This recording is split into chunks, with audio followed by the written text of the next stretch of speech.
नमस्कार दोस्तों, स्वागत है आपका हमारे official YouTube channel GS Pioneer sir में। कैसे हैं आप सब? मैं उम्मीद करता हूँ स्वस्थ होंगे, मस्त होंगे, अपनी तैयारी में व्यस्त होंगे।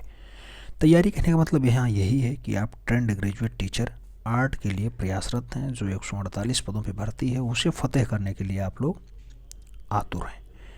अगर इसे आपको फ़तेह करना है तो मेहनत तो करना ही पड़ेगा। उम्मीद है कि आप लोग कर रहे हैं, कोई डाउट नहीं।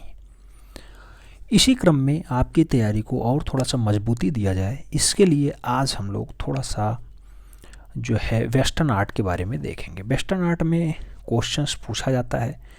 कुछ जर्मनी के कलाकार हैं जिनसे एक आध क्वेश्चंस बन जाता है, जैसे अल्बर्ट ड्यूरर से क्वेश्चंस कभी कभी बन जाता है, और उसके साथ साथ वेनिस के कलाकारों से भी क्वेश्चंस बन जाता है। तो इन्हें देखने का प्रयास करते हैं। वीडियो थोड़ा सा जो है लंबा होने वाला है, हालांकि 10 से 12 कलाकार आप देखेंगे तो वीडियो तो लंबा ही होगा ही, कोई बहुत बड़ा वीडियो नहीं होने वाला है, ये भी याद रखिएगा। पेन पेपर उठा लीजिएगा क्योंकि आपको नोट डाउन करना पड़ सकता है। पहला पॉइंट दिया गया है, वेनिस के प्रारंभिक पुनरुत्थान काल के कलाकारों में किसका परिवार फेमस होता है? तो बेल्लिनी का जो है परिवार ज़्यादा फेमस होता है। बेल्लिनी जो है एक खास नामों के साथ जुड़ा हुआ है, और आप जानते होंगे बेल्लिनी का परिवार तो आ गया, लेकिन उसके बहुत सारे शिष्य भी आगे चल के बनेंगे। तो बेल्लिनी एक फेमस नाम होता है, बेल्लिनी का परिवार एक फेमस नामों में जुड़ा जाता है वेनिस के कलाकारों में। जियोवानी बेल्लिनी की अगर बात करते हैं तो 1430 में जन्म होता है, 1516 में मृत्यु होती है। कला का वेनिस का जो है जियो बेल्लिनी की कला का वेनिस की कला में जो है महत्वपूर्ण योगदान रहा है। जियो बेल्लिनी मेडोसा चित्रों के लिए बहुत फेमस हो जाता है। तो ये मेडोसा रचना कई बार पूछी गई रचना है, याद रखना। कभी कभी यूजीसी में पूछा गया और कभी कभी जो है अदर स्टेट लेवल में क्वेश्चंस बना है। तो जियो बेल्लिनी की जो रचना है मेडोसा है, और ये मेडोत्रा या फिर मेडोसा जैसा आप पढ़ना चाहें, कुल मिला के मेडोत्रा यहाँ पे लिखा हुआ है तो मेडोत्रा कहिएगा। जियो बेल्लिनी की रचना कौन सी है? चित्रों की एक प्रसिद्ध रचना है मेडोत्रा। किसने बनाई? जियो बेल्लिनी बनाई है। जियो बेल्लिनी, वही जियो बेल्लिनी जो वेनिस का एक अच्छा कलाकार होता है और जो है वेनिस के प्रारंभिक पुनरुत्थान काल का अच्छा कलाकारों में शुमार होता है, एक अच्छा घराना उसका होता है।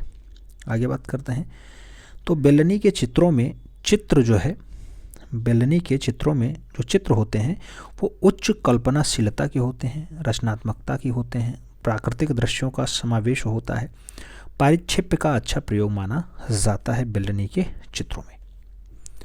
ये बात तो बेल्लिनी की हो गई। अब बेल्लिनी का एक शिष्य होता है जिसका नाम होता है जॉर्जियोन। तो जॉर्जियोन की अगर बात करते हैं, जॉर्जियोन बेल्लिनी का ही शिष्य था।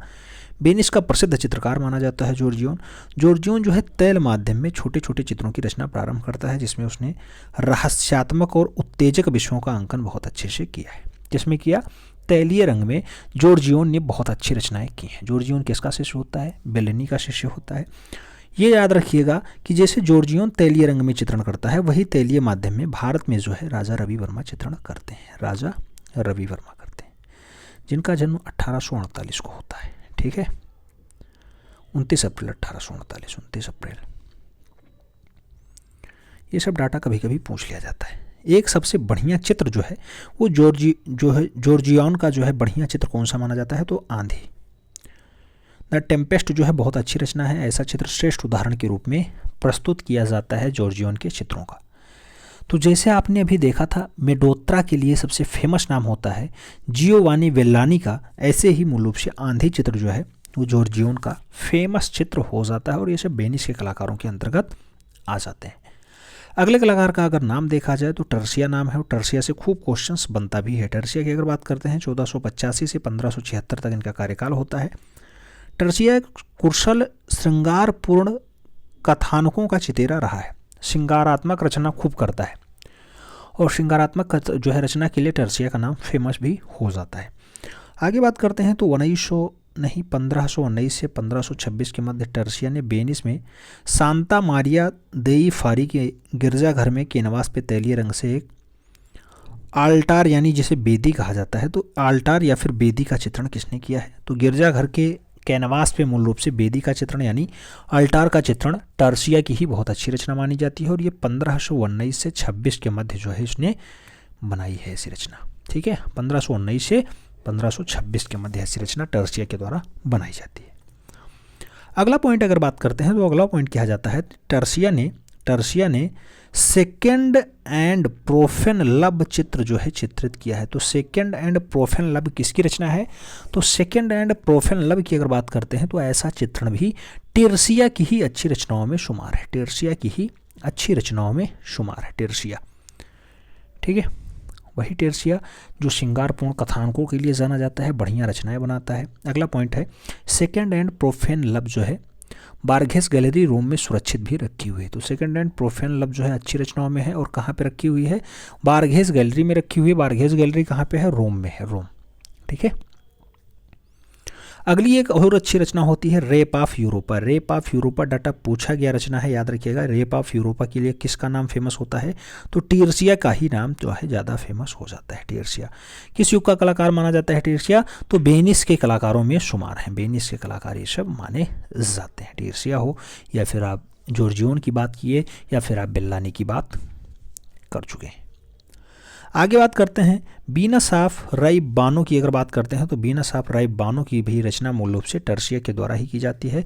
वीनस ऑफ राइबानो हो, रेप ऑफ यूरोपा हो या फिर कौन सा सेक्रेट एंड प्रोफेन लब की बात हो जो बार्गेस गैलरी रोम में सुरक्षित है, इन सब की रचनाएं मूल रूप से टर्सिया के द्वारा की जाती है, टर्सिया की अच्छी रचनाओं में शुमार है। आगे अगर बात करते हैं, आगे टर्सिया के बारे में जो है रचनाएं है लेकिन जो है फेमस रचनाओं में शुमार नहीं है, इसलिए उन्हें कहने के लिए कुछ समय जो है कम पड़ रहा है।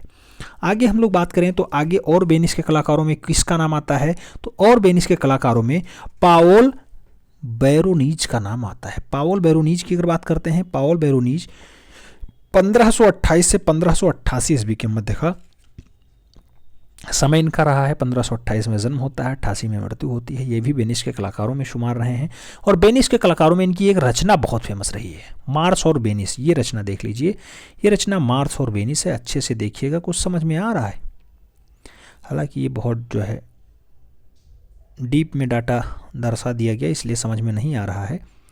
मार्स और वेनिस की रचना है, देख रहे होंगे इस साइड में कुछ दिखाई दे रहा होगा। ठीक है, तो मार्स और वेनिस ये रचना किसकी है, तो ये रचना पाओल वेरोनीज के द्वारा ही बनाई जाती है। तो वेरोनीज की अच्छी रचनाओं में ये शुमार है मार्स और वेनिस। यही पूछा जाता है कि पाओल वेरोनीज को वेनिस का राफेल कहा जाता है। जैसे आपने देखा होगा, एक नाम उधर सुना होगा, पूर्व का राफेल किससे कहा जाता था, तो बेहजाद को कहा जाता था। ऐसे वेनिस का राफेल कहा जाता है पाओल वेरोनीज को।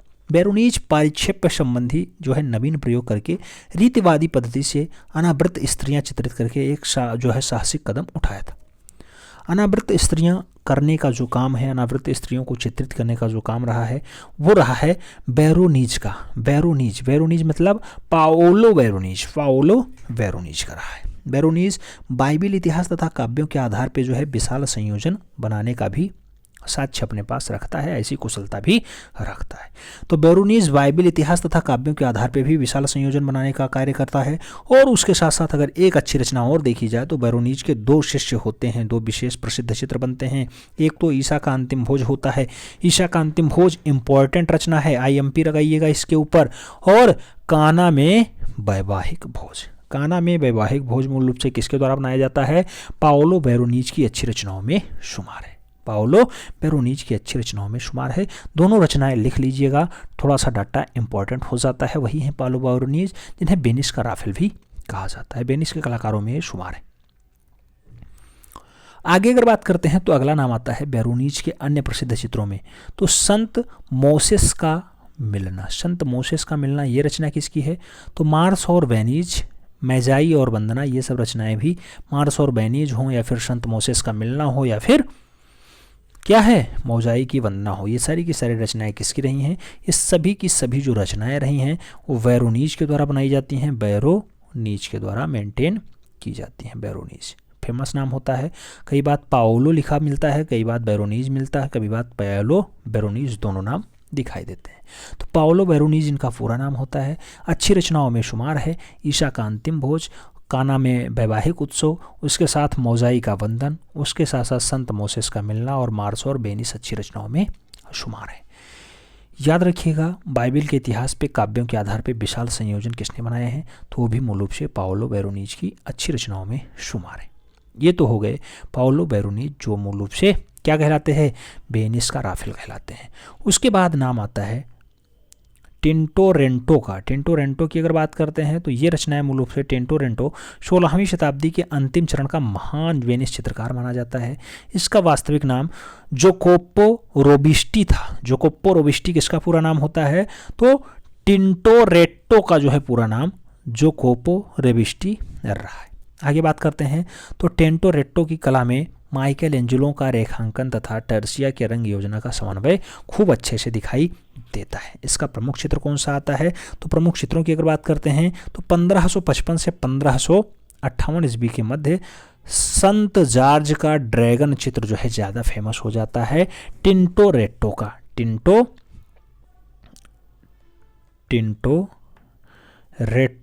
टिंटोरेट्टो की ये रचना थोड़ी सी फेमस हो जाती है, याद रखिएगा। ये तो हो गई टिंटोरेट्टो की बात। ये सब वेनिस के कलाकार थे। वेनिस का राफेल किसे कहा जाता है? पाओलो वेरोनीज को कहा जाता है। आप जानते हैं पाओलो वेरोनीज की अच्छी अच्छी रचनाएं कौन सी हैं? ईसा का अंतिम भोजन हो गया, काना में वैवाहिक विश्व हो गया, या फिर संता मोसेस का मिलान हो गया, या फिर मोजाई का वंदन हो गया। उसके साथ आपसे जॉर्जियोन के बारे में देखा। जॉर्जियोन वही बेल्लानी का जो शिष्य होता है, मूल रूप से आंधी रचना जिसकी बहुत फेमस होती है। आपने ये भी देखा है कि बेल्लानी प्रमुख परिवार होता है, वेनिस के कलाकारों का सबसे खास हिस्सा ही होता है। बेल्लानी की जो सबसे अच्छी रचना मानी जाती है मोडोत्रा मानी जाती है, या फिर मोडोशा मानी जाती है, जो आप कहें मोडोत्रा, हालांकि यहाँ पे अभी लिखा मिला है। उसके साथ साथ टर्सिया के बारे में भी आपने देखा, जिसका रेप ऑफ यूरोपा चित्र थोड़ा फेमस हो जाता है। उसके साथ साथ बीनफ ऑफ उरबानो की अगर बात करते हैं, उसकी रचना भी टर्सिया की ही होती है। सेकेंड एंड प्रोफेन लव की अगर बात करते हैं, ये भी रचना मूल रूप से टर्सिया ने बहुत अच्छे से जो है बनाने का प्रयास किया है। तो ये सब बात तो हो गई वेनिस के कलाकारों की। वेनिस के कलाकारों के बाद जर्मन के कलाकारों को भी देख लेते हैं, यानी जर्मनी के कलाकार कौन कौन से हैं।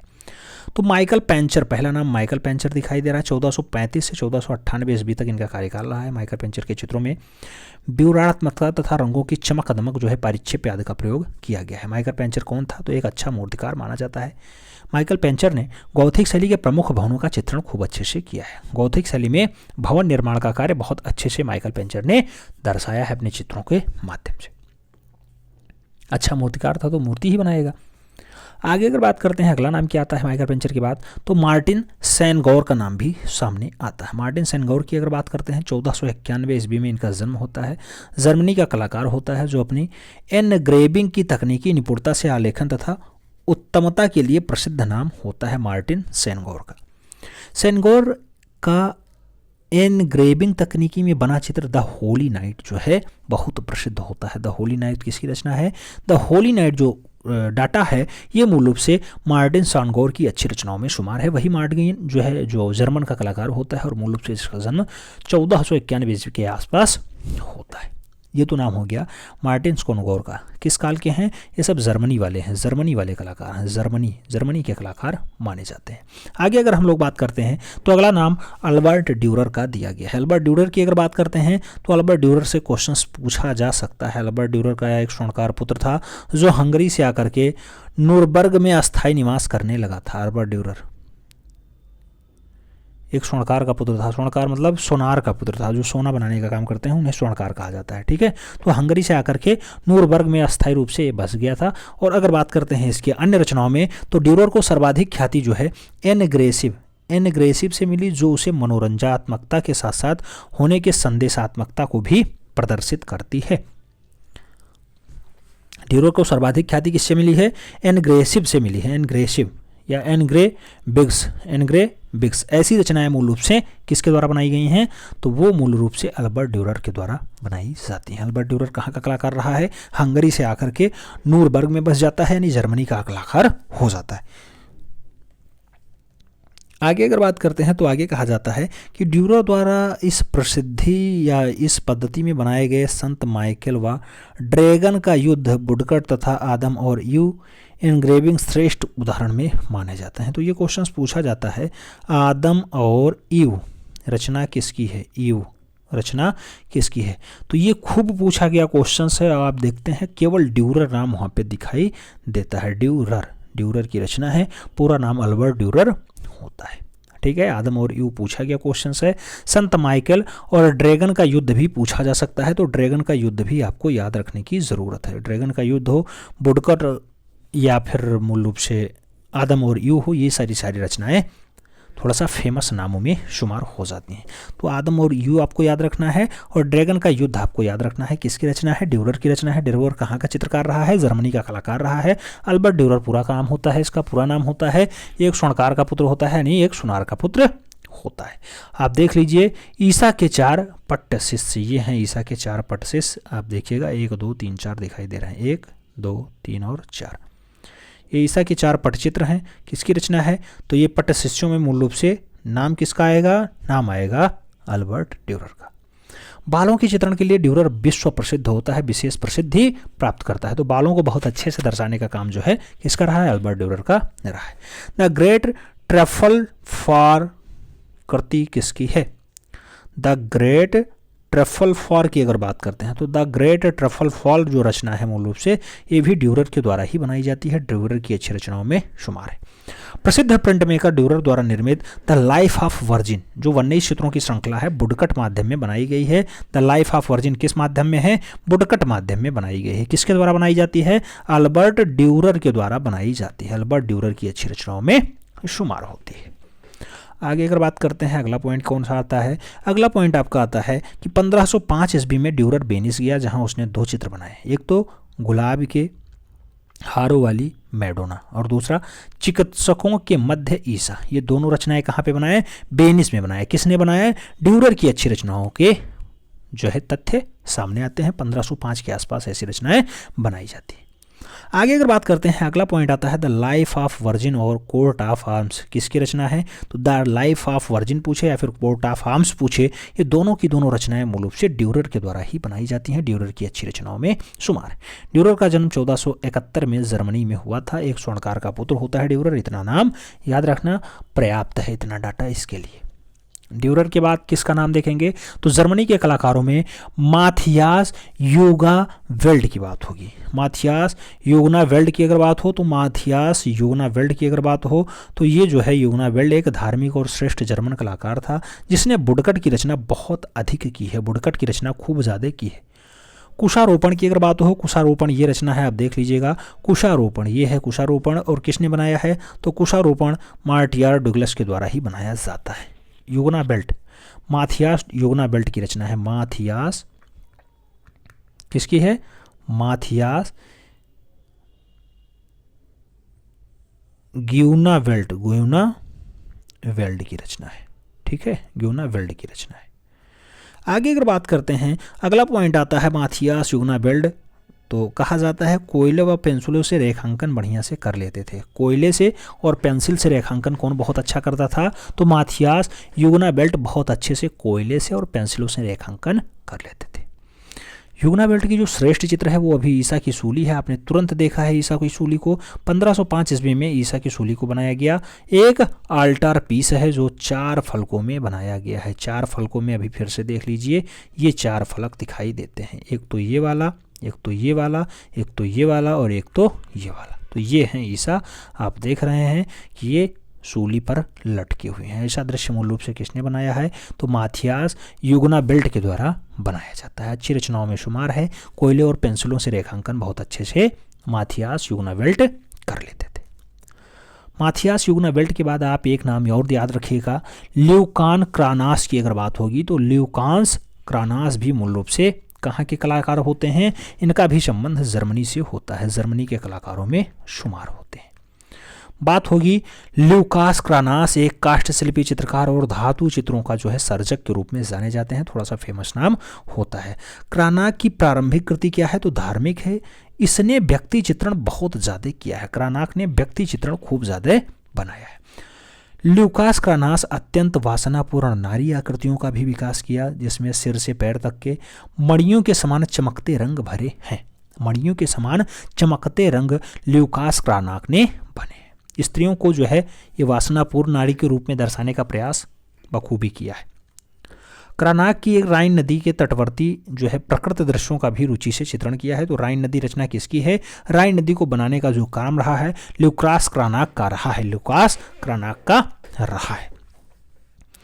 आगे अगर बात करते हैं अगला पॉइंट आता है अल्बर्ट ड्यूरर के बारे में। तो अल्बर्ट ड्यूरर ग्रेनावेल्ड तथा कार्नाक जर्मनी के 3 महान जो है महानायक कहा जा सकता है, महान चित्रकार कहा जा सकता है, महान उद्धारक कहा जा सकता है। तो अल्बर्ट ड्यूरर हो जाएं। अल्बर्ट ड्यूरर जिन्होंने अभी आपने देखा कि हंगरी से आकर के यहाँ बसते थे और मूल रूप से क्या थे, स्वर्णकार के पुत्र थे, जिनकी अच्छी रचना भी आपने देखा है द लाइफ ऑफ वर्जिन थी, कोर्ट ऑफ आर्म्स थी, उसके साथ साथ गुलामों के हारों वाली मैडोना है और जो है चित्रों के मध्य ईसा है। उसके साथ आपने देखा है क्या, ग्रूनावेल्ड के बारे में। ग्रूनावेल्ड वही हैं माथियास ग्रूनावेल्ड। माथियास ग्रूनावेल्ड जर्मनी के जो अच्छे कलाकार होते हैं, जर्मनी के अच्छे कलाकार होते हैं। आपने देखा कि ईसा की सूली बहुत अच्छी रचना इनकी होती है। ईसा की सूली अच्छी रचनाओं में शुमार है।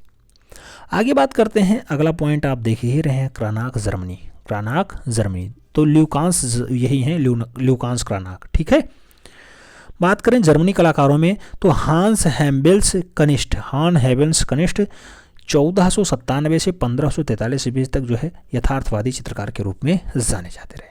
हांस होल्बिन कनिष्ठ का प्रमुख चित्र जो है मृत्यु का नाच और मृत्यु का काखा नामक चित्र मालाएं प्रमुख मानी जाती हैं। किसकी रचना है मृत्यु का नाच? तो मृत्यु का नाच जो है हांस होल्बिन कनिष्ठ की जो है अच्छी रचनाओं में शुमार हैं। कहाँ के कलाकार हैं?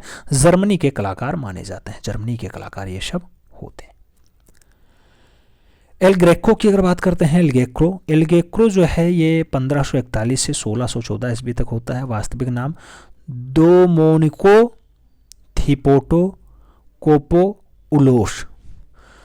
दोमोनिको थिपोटो कोपोउलोस जो है इनका पूरा नाम होता है। एल ग्रेको ऐसे वास्तविकता में पुकारा जाता रहा है। एल ग्रेको इनका ऐसा नाम है। आदम और ईव की अगर बात करते हैं, आदम और ईव ये रचना बहुत फेमस है, आप देख लीजिए। ये है आपका आदम और आदम के साथ ईव। ये रचना किसकी है? आदम और ईव रचना किसकी है? तो मूल रूप से क्रानाक की रचना है आदम और ईव, ठीक है।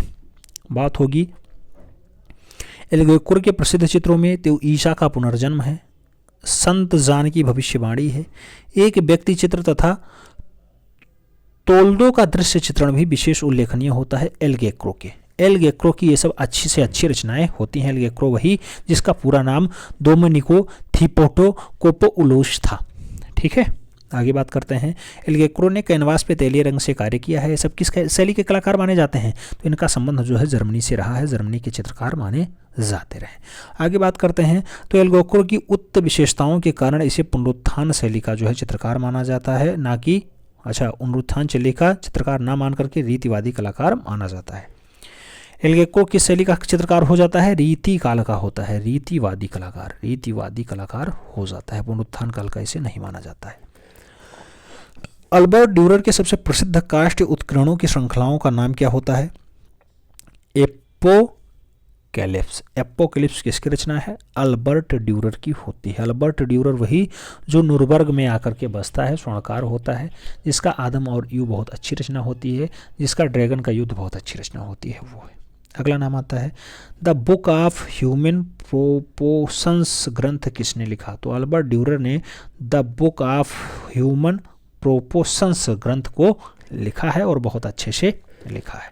Night and death and the David किसकी पेंटिंग होती है? Night painting, death and the David painting ये ड्यूरर की, अल्बर्ट ड्यूरर की अच्छी रचना है। पेरिस का निर्णय का कलाकार कौन होता है? तो पेरिस का निर्णय अच्छी रचनाओं में शुमार है और मूल रूप से रूबेंस की रचना होती है। रूबेंस की रचना है।